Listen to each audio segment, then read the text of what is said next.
irmãos, estaremos estudando a lição 4 da Revista dos Jovens, que o título da lição é Os Jovens que se mantiveram firmes na doutrina.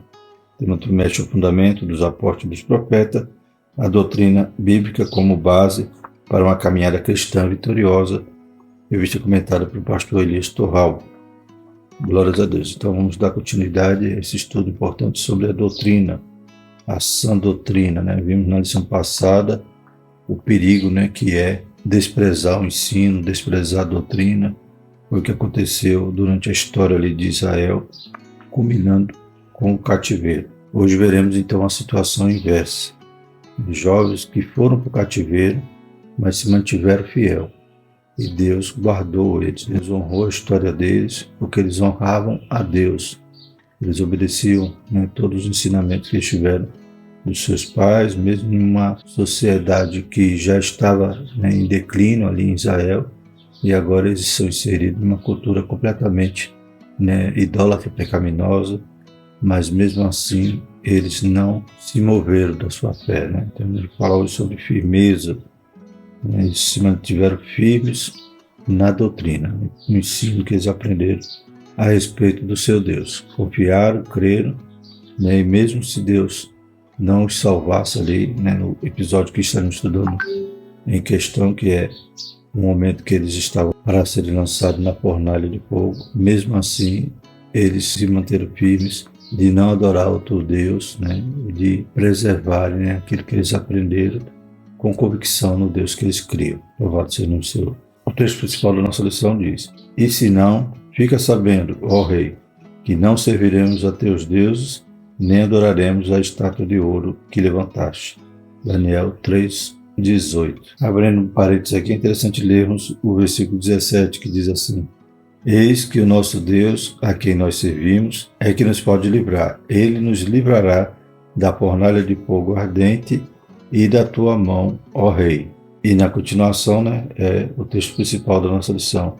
E se não, fica sabendo, ó rei, que não serviremos a teus deuses, nem adoraremos a estátua de ouro que levantaste.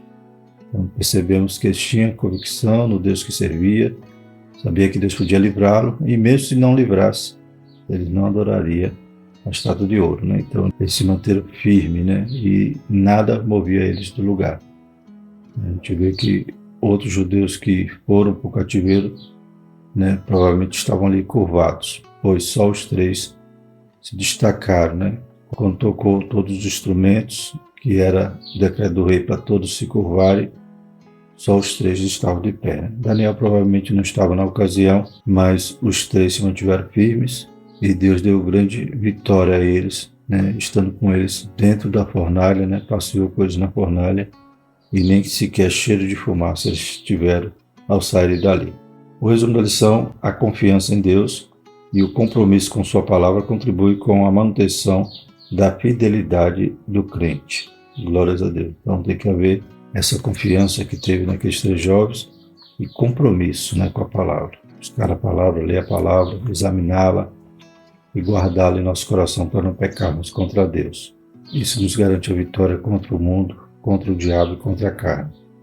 Os objetivos da nossa lição são: conscientizar da importância da firmeza doutrinária, saber que é preciso identificar e confrontar as falsas doutrinas e compreender o que é viver a verdadeira doutrina. Então nisso a gente já pode perceber que para que haja esse combate, né, esse confronto às falsas doutrinas, o crente tem que conhecer as verdadeiras. Né? Então tem que examinar a palavra, tem que conhecer para poder combater, né? Ficar firme contra toda astúcia, contra todas as ciladas do diabo.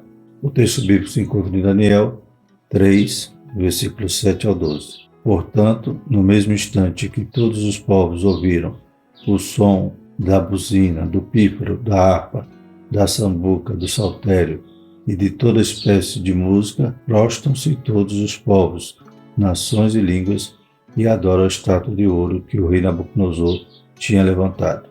Ora, no mesmo instante se chegaram alguns homens caldeus e acusaram os judeus. Disseram ao rei Nabucodonosor: Ó rei, vive eternamente. Tu, ó rei, fizeste um decreto que todo homem que ouvir o som da corneta, da flauta, da harpa, da sambuca, do saltério da sinfonia de toda sorte de música, se prostrasse e adorasse a imagem de ouro. Todo aquele que não se prostrar e adorar seja lançado no meio de uma fornalha de fogo ardente. Há uns judeus que constituíste sobre os negócios da província da Babilônia, Sadraque, Mesaque e Abednego. Esses homens, ó rei, não fizeram caso de ti, não servem aos teus deuses, nem adoram a imagem de ouro que levantaste. Glórias a Deus. Uma história bem conhecida da igreja, né? A respeito desses jovens, cantada, muito pregada, né? Então nós estaremos usando esse momento aqui na história de Israel, né? Na vida desses 3 jovens, para ilustrar, né? Para ser a base daquilo que estaremos estudando hoje, ou seja, a questão da firmeza na doutrina como eles tiveram, né? Eles, desde o princípio, eles quando chegaram em Babilônia, eles se preocuparam em manter a sua identidade. Ainda que mudaram seus nomes, colocaram nomes pagãos neles, para poderem apagar realmente todo o vestígio, né, da sua cultura antiga e procederem, né, nesse processo de aculturação, ou seja, eles estavam sendo treinados para servirem à corte da Babilônia, então estavam, a partir de agora, recebendo todos os estímulos para absorverem aquela cultura.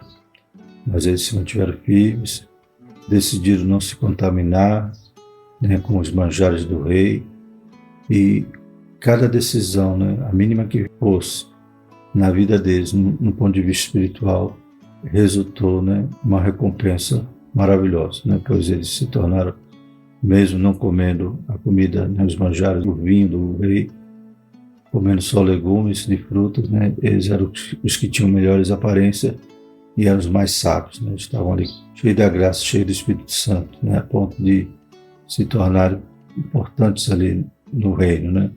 Tanto é que agora esses acusadores vêm, né, apontar a condição desses 3 de não terem se inclinado e adorado a estátua, pois também era uma forma de inveja, né? Eles mesmos dizem, né? Há uns judeus que constituem sobre os negócios da província da Babilônia. Então, os adversários tentavam a todo custo matá-los, né? Como aconteceu com Daniel também, né? Já muitos anos depois, quando é lançado na cova dos leões. Mas mesmo assim, suas pequenas decisões de não se contaminar, ou seja, de purificar no mínimo, resultou, né, nessa firmeza a ponto de, no momento de serem ameaçados de morte, eles também não se moveram, não se inclinaram e mantiveram firme o Deus que eles serviam, o Deus dos seus pais. Então, interessante que a nação de Judá havia se corrompido, havia ali uma situação terrível, entre os príncipes, os reis, né, os sacerdotes, os falsos profetas, mas ainda havia os remanescentes, aqueles que não dobravam o joelho, né, como havia nos dias de Elias, né, 7.000 que não se dobravam a Baal também, mesmo no Judá, indo para o cativeiro, né, havia aqueles que ainda ouviam a voz de Jeremias e todos os profetas e temiam a Deus e se mantiveram firmes ainda numa cultura distinta da deles. Na introdução diz o seguinte: na lição deste domingo vamos discorrer a respeito dos conflitos do cristão com os ataques à verdadeira doutrina. Tomaremos o exemplo de vida dos jovens judeus Sadraque, Mesaque e Abednego, né? Claro que aqui é o nome que eles receberam do babilônico, né? O nome real deles é Ananias, Azarias e Misael. Inseridos na cultura babilônica, permaneceram firmes no propósito de honrar a Deus, né? Então, tudo que o diabo fazia para desfocar, né, a imagem deles ou ferir a sua identidade, né, eles estavam firmes e resistiram. Louvado seja o nome do Senhor. E Deus sempre abençoando eles pela sua fidelidade. A lição também trata sobre a firmeza doutrinária, os ataques da falsa doutrina e como viver a verdade da palavra de Deus. O objetivo é fazer você perceber que vale a pena ser fiel a Deus e a sua palavra em meio a uma geração inimiga, né? Da mesma maneira que os jovens hoje enfrentam, né, o desafio da escola, da faculdade, dos amigos, né, da cultura, né, nós também podemos ser fiéis e vencermos como esses 4 jovens, né, Daniel, Ananias, Azarias e Misael. Então é um exemplo maravilhoso para a mocidade, para a juventude, para todo crente, pois todos nós sofremos ataque, né, em relação à nossa fé. Muitos vão querer dizer, não, isso é passado, isso já não vale mais, é coisa de crente quadrado, isso é coisa de fanático, né? Então, muitos vão nos atacar, vão querer tirar nossa identidade, trocar até o nome, como fizeram com esses jovens. Mas, ainda que os seus nomes foram trocados, a sua identidade, né, eles não perderam. Eles sabiam quem era, que faziam parte do povo de Deus, que iam em um Deus verdadeiro, um Deus que cuidou de todo o seu povo na história e estava castigando também por ser fiel, por ser justiça. Então eles compreendiam tudo isso, sabia que estava passando aquela situação por culpa dos pecados dos seus pais, culpa do pecado do seu povo. Mas eles decidiram ser fiel. E como diz aqui na lição, vale a pena ser fiel, glórias a Deus. O primeiro tópico fala sobre a firmeza doutrinária. Então, no primeiro tópico, iremos nos ater, né, a esse pano de fundo da história, ou seja, o exemplo que esses jovens nos dá para que hoje vivamos, né, uma doutrina verdadeira, uma firmeza doutrinária, unidade doutrinária, que a gente vai ver que é importante daqui a pouco. Então, vamos falar a respeito desses jovens a partir do segundo tópico. E o terceiro serão aplicações para a nossa vida cristã. Então, vamos extrair o exemplo da vida desses jovens. Primeiro subtópico, jovens sob pressão.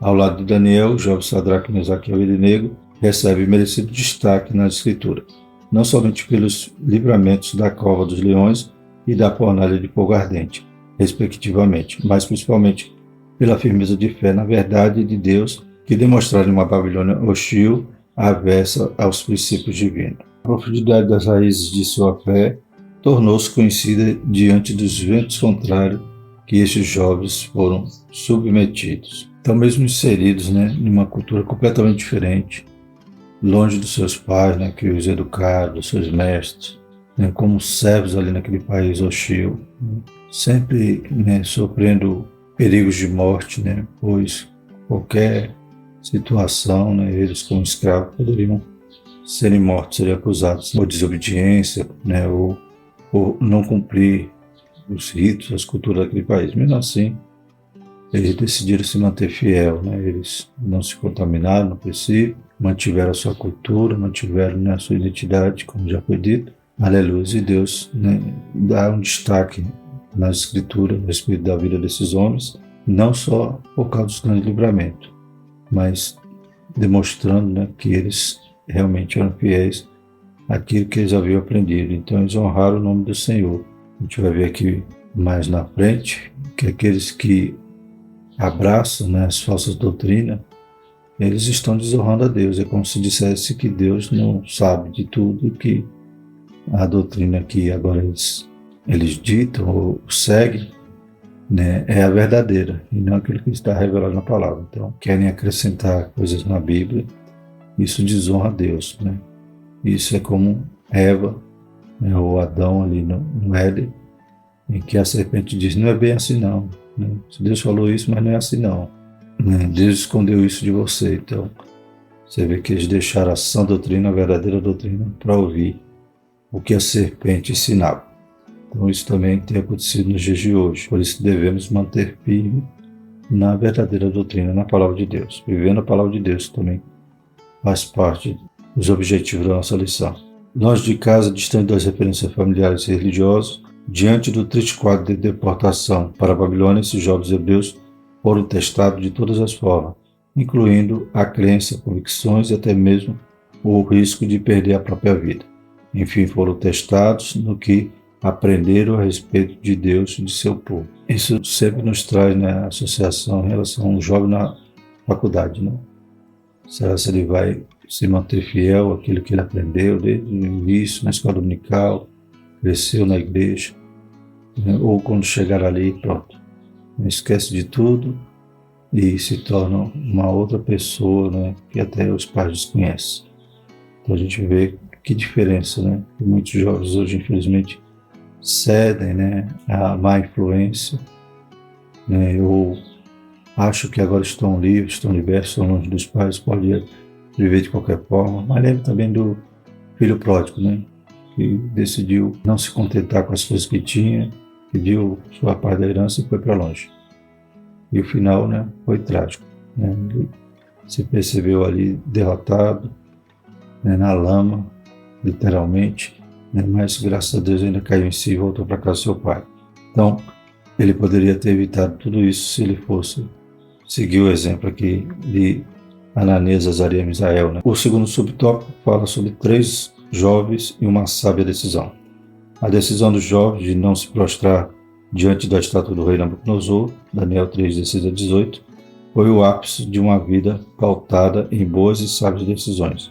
Junto de Daniel, eles haviam resolvido não se contaminar com as iguarias do rei, contrariando assim o curso normal da vida em Babilônia, fazendo-os diferentes dos demais. Daniel 1:8-20.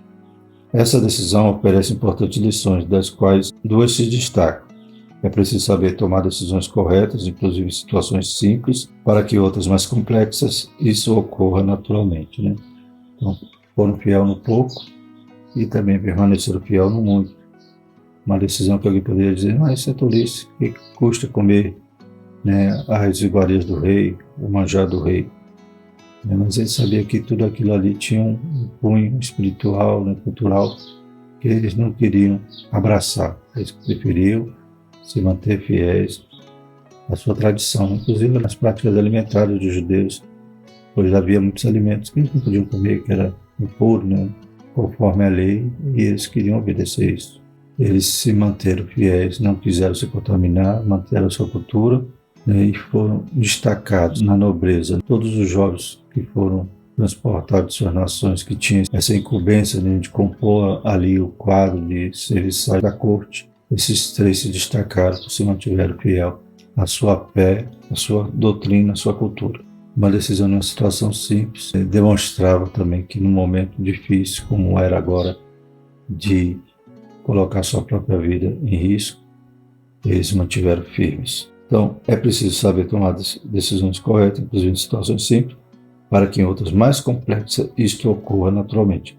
Não há dúvida de que a decisão tomada por esses jovens, que colocou em risco a manutenção de suas vidas, foi fruto da firmeza doutrinária que tinha, né? Então, eles já estavam sendo treinados de serem atacados, né, de serem provados, e estavam sempre passando na prova, sendo aprovados. Eles tinham esse princípio, né, já fundamentado na sua fé, que a adoração só era ao Deus verdadeiro, né, somente a Deus. Portanto, a firmeza doutrinária dá condições e permite que o cristão tome sábias e corretas decisões. Então, isso não faz mal, isso pode, né? Isso aqui o pastor não está vendo, ninguém está vendo. Então, as pequenas decisões, as mais simples, demonstram a nossa firmeza, e no momento mais difícil também seremos firmes e, como diz a Escritura, né, resistir ao diabo e ele fugirá de vós. E o terceiro subtópico, firmeza doutrinária recompensada. A história dos jovens hebreus não é um relato só de pressão e testes à fé, mas também de confirmação da justiça de Deus em recompensar aos que o honram, especialmente em contexto que contraria os seus princípios. Esses jovens foram recompensados, pois tiveram a garantia da presença do próprio Senhor com eles, desde o momento em que foram lançados na fornalha. Então, a recompensa deles foi a presença de Deus até ali na fornalha, não permitindo que eles fossem de forma nenhuma danificados, né? Nem o cabelo queimou. Glórias a Deus. Fornalha que já havia sido aquecida 7 vezes mais. Mas o Senhor passeava com eles quando Nabucodonosor olhou e disse, não eram 3? Como é que eu vejo 4 passeando no meio do fogo? Então, essa recompensa se dá ao fato de que eles permaneceram fiéis, firmes, naquilo que eles haviam aprendido. Louvado seja o nome do Senhor. A gente vê também hoje a questão do relativismo, né? As pessoas começam a dizer, não, o aborto, né, é relativo, depende da situação, né? Então, o não matarás passa a ser líquido, né? Determinada situação pode matar. A gente vê a questão da identidade de gênero, do homossexualismo, então tudo isso são ideologias, né, que vêm mover a mente do cristão, né, querendo dizer, não, isso é tolice, Deus é amor, Deus vai salvar todo mundo, Deus não... O que está escrito na Bíblia dizendo que não herdará o reino dos céus, ali já tem que ser interpretado, ressignificado, para a gente ver que muitos querem também distorcer a nossa firmeza doutrinária. Quero dizer que devemos nos conformar com o mundo. Mas a Bíblia nos diz o contrário, né? Não vos conformeis com este mundo, mas transformai pela renovação do vosso entendimento. Louvado seja o nome do Senhor. Então, que tomemos, por exemplo, né, esses jovens que foram firmes de uma situação simples até agora uma situação mais difícil, mas eles diziam que Deus tinha poder para livrá-los, né, da mão do rei, da fornalha. E se Deus não livrasse, mesmo assim, eles não iam adorar aquela estátua. De tal modo, percebemos que a fidelidade refletida na firmeza doutrinária desses jovens fez os olhos do rei e de todo o povo se voltarem para Deus e em seguida levou-os a serem recompensados em questões pessoais. Definitivamente vale a pena manter-se firme na doutrina em todo o tempo, né? Então, a atitude deles resultou de que o rei reconheceu que o Deus de Israel era diferente e ainda decretou que todos os povos deveriam respeitar, honrar, né, ao único Deus verdadeiro. Segundo tópico, confrontando a falsa doutrina. Primeiro subtópico, falsa doutrina. O que é a falsa doutrina e como ela se manifesta? A falsa doutrina se caracteriza principalmente por contrariar e, em alguns casos, em negar os fundamentos da fé cristã, conforme se vê na advertência de Paulo a Timóteo, sobre a distorção que fizeram sobre a ressurreição, ponto doutrinário considerado vital à fé do crente. Segundo Timóteo 2,18, que diz, os quais se desviaram da verdade, dizendo que a ressurreição era já passada, e perverteram a fé a alguns. O 19 ainda diz, todavia o fundamento de Deus fica firme, tendo este selo. O Senhor conhece os que são seus, e qualquer que profere o nome de Cristo, aparte-se da iniquidade. Então, muitos ensinos que vão querer distorcer, desfazer, dizer, não, isso não é assim não, né? É dessa outra forma, mas que permaneçamos firmes na verdadeira, para isso possamos conhecê-la. Com o engano como principal aliado, a falsa doutrina se manifesta de maneira distintas e surpreendente, que podem ser resumidas do seguinte modo, pela astúcia dos que a disseminam, somada à ingenuidade dos meninos na fé, Efésios 4,14. Com meios de tropeço ao povo de Deus, Apocalipse 2,14 e 15, de maneira a tentar tornar normal a valorização dos interesses pessoais em detrimento aos interesses espirituais. Então, a falsa doutrina ela tem essas sutilezas e vai sempre querer distorcer a palavra, querer distorcer a verdade. Hoje a gente vive um período que é difícil, né? Existe muita informação através das redes sociais, da internet, e as pessoas não filtram ou não examinam a Escritura. E a Bíblia diz errais por não examinar a Escritura. E qualquer alarde, qualquer, né, profecia especulativa, às vezes atrelado a um fato histórico, um acontecimento, as pessoas absorvem aquilo e, né, as têm por verdade, sem examinar a Bíblia, sem ser como os bereanos, né, que tudo que Paulo ensinava a ler, estavam examinando as Escrituras para ver se era verdade. Então a gente vê aqui essas características, né?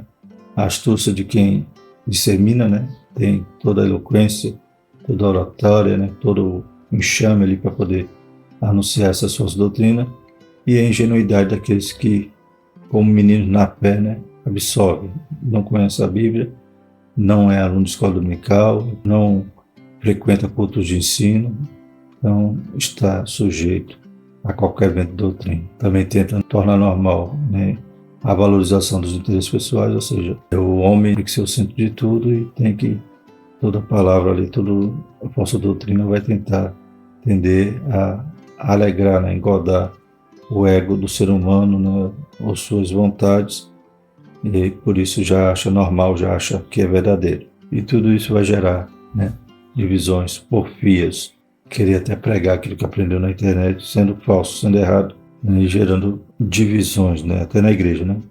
Por isso que nós temos a declaração de fé da nossa denominação, das Assembleias de Deus, para termos uma unidade doutrinária que veremos mais à frente quão importante é para combater as falsas doutrinas. Um assembleiano que frequenta a Assembleia de Deus e não crê no que nós cremos, vai gerar porfias.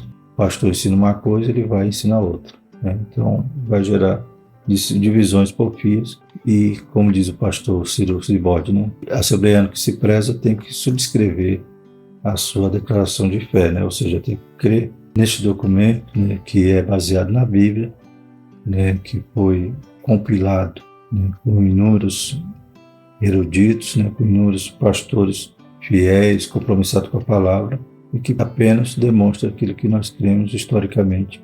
Mas é claro que tudo embasado na Bíblia de forma sistemática, né? Então, quem não tem uma declaração de fé, compre, e principalmente os pregadores, para que não pregue falsos ensinos que venham gerar divisão na igreja.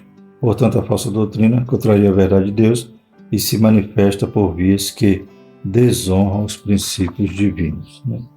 Então, muitos homens vão criar suas próprias doutrinas. Vão dizer, eu acho que é assim, daqui a pouco eu acho, eu tenho certeza, mas são doutrinas de homem, ou às vezes até doutrinas de demônio. Deus tenha misericórdia. E o segundo subtópico, a falsa doutrina e seus males. A falsa doutrina traz consigo o veneno, que destrói a vitalidade e a saúde espiritual da igreja, comprometendo assim que esta cumpra eficazmente a sua missão. Então, um veneno que vai enfraquecer, e daqui a pouco a igreja deixa de fazer a sua missão e começam a buscar outros alvos, outros objetivos, porque está cambaleando. Mas por que a falsa doutrina é tão danosa assim? E quais seriam os males que ela causa à igreja? Paulo advertiu que a falsa doutrina deve ser considerada maldita, Gálatas 1, 8 a 11. Observe que o apóstolo afirma que o crente deve viver para agradar a Deus, versículo 10, e que a doutrina por ele ensinada veio do próprio Deus, versículo 11 e 12. A gente percebe que Paulo teve um trabalho ali na igreja de Gálatas, por causa dos judaizantes, aqueles que vinham remover o povo da graça, da fé, né, e queriam novamente colocá-los debaixo do jugo da lei, dos princípios da religião judaica, né? E Paulo, então, vai mostrar que aqueles falsos ensinos eram danosos à fé, né, à liberdade cristã. No capítulo 1, versículo 8, diz o seguinte: mas, ainda que nós mesmos, ou um anjo do céu, vos anuncie outro evangelho, além do que já vos tenho anunciado, seja anátema, né, maldito. Assim como já vos dissemos, agora de novo também vos digo: se alguém vos anunciar outro evangelho, além do que já recebeste, seja anátema. Porque persuado eu agora os homens ou a Deus? Ou procuro agradar os homens? Se estivesse ainda agradando aos homens, não seria servo de Cristo. Mas faço-vos saber, irmãos, que o evangelho que por mim foi anunciado não é segundo os homens. Louvado seja o nome do Senhor. Então Paulo mostra que realmente todo ensino contrário, né, é um veneno que vai destruir a igreja. Imagine, a igreja de Gálatas começou bem, começou na liberdade e agora voltava a praticar as práticas da liturgia ou do culto judaico, né? E queriam voltar a circuncidar, ou até mesmo os gentios estavam sendo submetidos, né, a essa pressão. E Paulo então vai combater esse veneno que ia distorcer completamente, é claro, a missão da igreja. Como é que eles iam pregar e anunciar Jesus com a mente toda, né, distorcida, cocheando ali com dois pensamentos? Nesse caso, adulterar ou aceitar uma doutrina adulterada é, em certa medida, afirmar que a mensagem e o ensino deixado por Deus não são suficientes para satisfazer a necessidade humana e carece de alterações, sendo uma desonra a Deus e a sua natureza perfeita. Além de desonrar a Deus, a falsa doutrina traz confusão, divide a igreja em grupos e impede que haja disseminação da seiva vivificadora do verdadeiro Evangelho de Cristo. 1 Timóteo 6, 3 a 5. Capaz de salvar o perdido, Romanos 11, 6, e consolidar a sua igreja, Romanos 11, 5. Então, como é perigosa a falsa doutrina, né? E como diz aqui no texto, né, quem abraça esses falsos ensinamentos, né, já conheceu a verdade, caminha na verdade, né? Desde pequeno ouve a palavra, e daqui a pouco distorce tudo através de um falso ensino, né? Então ele está dizendo que o que Deus revelou, que Deus deixou na sua palavra de forma simples, entendível, né, é algo que tem que ser mudado, tem que ser ressignificado, tem que ser acrescentado, né, nos mistérios ou revelações humanas que não cabem no texto. Então está dizendo que o que Deus falou é insuficiente. Está ouvindo mais uma vez a serpente dizendo: não, o que Deus disse aí não é bem assim não. Espera aí que eu vou explicar melhor. E acaba gerando toda essa confusão na igreja, divisões, né, grupos, e interferindo na nossa missão, que é pregar o Evangelho. E o terceiro subtópico, confronto à falsa doutrina. Está claro que a falsa doutrina e os seus males são uma realidade, que, gostando ou não, o cristão em algum momento terá de enfrentá-la. Daí surge a pergunta: como confrontar a falsa doutrina? O comentarista nos dá algumas respostas. O aprofundamento dos conhecimentos bíblicos, a intensificação da vida de oração, a promoção de encontros saudáveis de ensino da palavra e a ampla distribuição de literatura com a verdadeira doutrina são meios eficazes de confronto à falsa doutrina. No entanto, tanto essas como outras atitudes que podem ser tomadas dependem diretamente da unidade doutrinária da Igreja, pois ela dá clareza e firmeza sobre as crenças fundamentais que sustentam a vida da Igreja, sendo aptas para o enfrentamento à falsa doutrina. Então, além de toda a disseminação do verdadeiro ensino, esses encontros saudáveis de ensino, a escola dominical, intensificação na oração, tudo isso vai combater, mas para que isso seja eficaz, tem que haver unidade. Não adianta, como já falamos, dizer que somos pentecostais e não crer, por exemplo, no batismo com o Espírito Santo. Somos da Assembleia e não crer que Jesus volta antes da tribulação. Então tudo isso vai ferir a unidade. Mais uma vez friso, para isso temos na nossa declaração de fé, que foi compilada agora em 2017, uma equipe de pastores, cabeçada por pastor Ezequiel Soares, mas que é apenas a afirmação do que já críamos. Desde o início da Assembleia de Deus, em 1916, já tínhamos um credo, já tínhamos as doutrinas básicas que nós cremos. Por que agora vai mudar ou dizer que faz parte dessa igreja e crer de forma diferente? Um assembleiano calvinista não encaixa. Um assembleiano mid-tribulacionista ou pós-tribulacionista. Então, não faz parte da nossa unidade de doutrina. Então, temos que conhecer o nosso credo, toda a igreja séria, tem um credo, tem as suas crenças, de forma sistemática, relacionadas, bíblicas, que formam a unidade doutrinária daquela igreja. E nós temos a nossa, por isso devemos conhecer e pregar aquilo que está de acordo com a nossa fé. A divisão do entendimento e de crenças traz danos terríveis à igreja. Paulo lamentou a forma com que a igreja em Corinto estava lidando com a celebração da ceia, 1 Coríntios 11:18.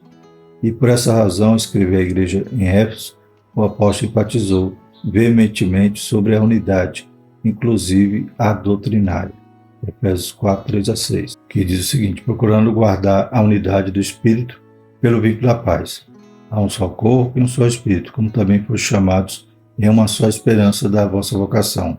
Um só Senhor, uma só fé, um só batismo, um só Deus e Pai de todos, o qual sobre todos e por todos em todos vós. Então essa unidade é defendida, e Paulo mostra quão importante para a saúde de uma igreja. Portanto, a forma mais segura e eficaz que a igreja tem de confrontar as falsas doutrinas é fortalecendo a unidade doutrinária, cumprindo assim o desejo de Jesus demonstrado em sua oração, que eles sejam um, João 17:21. A unidade doutrinária é um muro de contenção às ações sorrateiras e maldosas da falsa doutrina. Glórias a Deus. Então, todos nós da Assembleia de Deus podemos falar uma língua só, graças a essa unidade doutrinária e também combater o falso ensino. Terceiro tópico, vivendo a verdadeira doutrina. Primeiro subtópico, a verdadeira doutrina. Então, falamos sobre o falso, como combater, e agora vamos falar sobre a verdade, sobre o verdadeiro ensino, a verdadeira doutrina. A verdadeira doutrina procede de Deus, Tito 2:10, e está de acordo com a piedade, 1 Timóteo 6:3. Note que a natureza da verdadeira doutrina é divina, cujos frutos sempre são bons, santos e piedosos, e juntos capacitam o cristão a manter uma vida cristã firme e a refletir o caráter santo de Deus. Então, a verdadeira doutrina tem essa essência de ser de Deus e de buscar uma vida santa, uma vida piedosa. Então, quando alguém traz um ensino que vai comungar com o pecado, já sabe que ele é falsa doutrina, falso ensino. A verdadeira, ela é pura e tem esse propósito. Sendo de natureza divina, o conteúdo da sã doutrina é composto tanto de elementos quanto de propósitos divinos, como, por exemplo, a exaltação a Deus, o justo Criador, a triste realidade do estado de pecado da humanidade e da necessidade de um Salvador, a gloriosa mensagem da redenção em Cristo e a consumação de todas as coisas.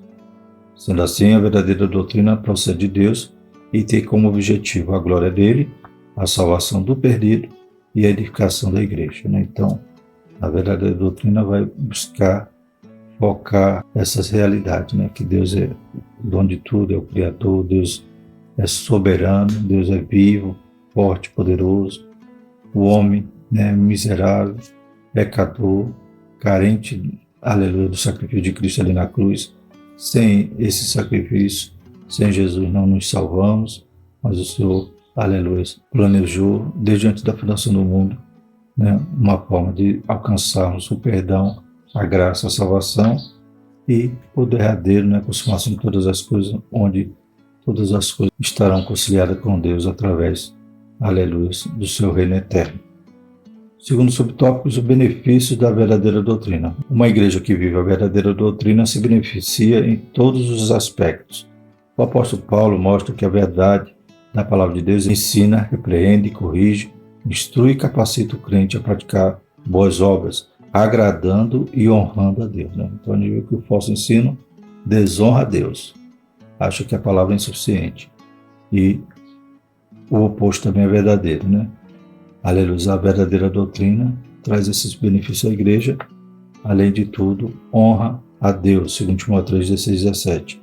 Ao escrever para Tito, Paulo diz que a doutrina verdadeira é a ponte encorajadora aos crentes e muro de proteção contra os falsos ensinamentos. Tito 1:9. Então, como é maravilhoso saber que nossos pés estão firmados sobre a rocha. A pessoa, essa palavra cada dia fosse tendo que ser revisada, a revelação de Deus sendo reinterpretada, é claro que não teríamos nenhuma firmeza, nenhuma fonte encorajadora, mas nós estamos com os pés firmados na rocha. Outrora estávamos no lago de lama, mas o Senhor nos firmou sobre a rocha, nos deu um alicerce, fundamento que é Cristo. Cada um cuide com o que está edificando sobre esse fundamento. Paulo escreveu a Timóteo, mostrou que a boa doutrina oferece nutrientes à vida espiritual da igreja, dando-lhe saúde e vigor espirituais. 1 Timóteo 4, 6 e 7. E, finalmente, o apóstolo João afirma que a sã doutrina garante as condições necessárias para a permanência de Deus na vida do cristão, segundo João 9. Então, percebemos que ela que nos fornece a viva esperança. Então, passa os céus e a terra, mas a palavra do Senhor não passa. Então, estamos aguardando a volta de Jesus, porque vivemos, conhecemos e cremos na verdade, na palavra de Deus, na sã doutrina. E o terceiro subtópico, vivendo a verdadeira doutrina. A gente já viu que a verdadeira procede de Deus, é pura, tem os objetivos específicos. Vimos que traz benefício à igreja, nos traz firmeza, nos traz consolo, nos traz esperança. E, mesmo conhecendo, a gente tem que praticar, viver. É possível notar que o combate às falsas doutrinas e o incentivo para que a igreja honrasse e vivesse a verdadeira doutrina ocuparam posição de destaque na agenda dos apóstolos, o que confirma que isso é vital à Igreja de Cristo.